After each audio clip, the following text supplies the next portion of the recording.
Hello, guys. I read you till here the chapter 2 of the Harry Potter series, the first book, The Philosopher's Stone, and let's resume it. Harry knew he ought to feel sorry that Mrs. Fig had broken her leg, but it wasn't easy when he reminded himself it would be a whole year before he had to look at Tibble, Snowy, Mr. Paws, and Tufty again.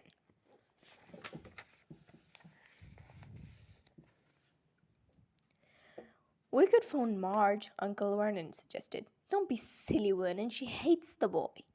The Dursleys often spoke about Harry like this, as though he wasn't there, or rather as though he was something very nasty that couldn't understand them, like a slug. What about what's her name, your friend Woney?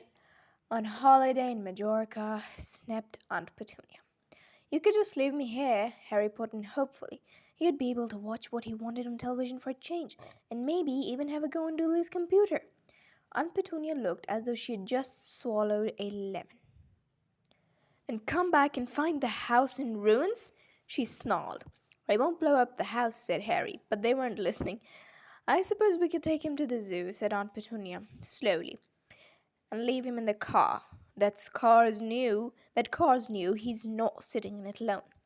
Lily began to cry loudly. In fact, he wasn't really crying.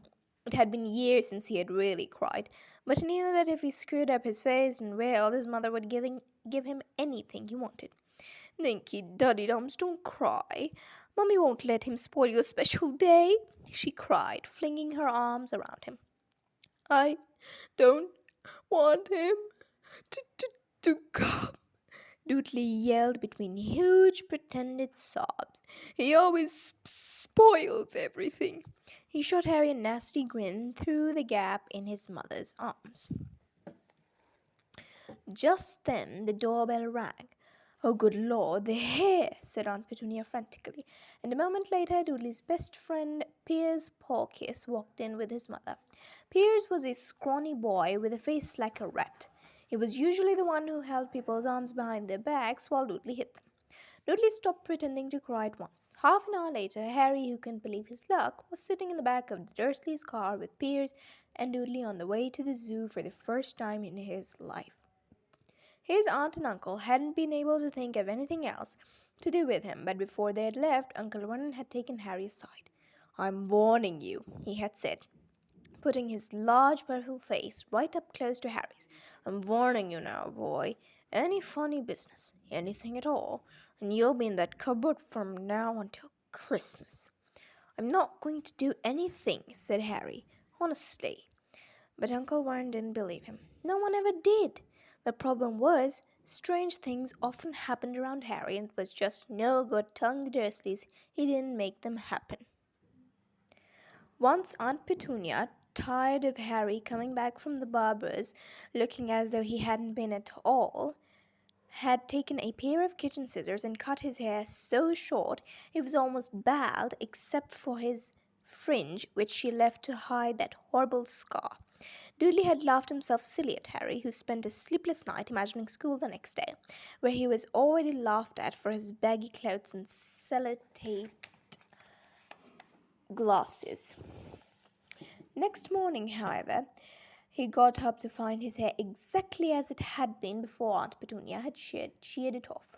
He had been given a week in his cupboard for this, even though he had tried to explain that he couldn't explain how it had grown back so quickly. Another time, Aunt Petunia had been trying to force him into a revolting old jumper of Dudley's, brown with orange bubbles. The harder she tried to pull it over his head, the smaller it seemed to become, until finally it might have fitted a glove puppet, but certainly wouldn't fit Harry. Aunt Petunia had decided it must have shrunk in the wash, and to his great relief, Harry wasn't punished. On the other hand, he had got into terrible trouble for being found on the roof of the school kitchens. Dudley's gang had been chasing him as usual when, as much to Harry's surprise as anyone else's, there he was sitting in the chimney. The Dursleys had received a very angry letter from Harry's headmistress tell them that Harry had been climbing school buildings, but all he had tried to do, as he shouted at Uncle Vernon through the locked door of his cupboard, was jump behind the big bins outside the kitchen doors. Harry supposed that the wind must have caught him in mid jump. Okay, and I think that's it for today. So, meet you in my next video. Bye bye.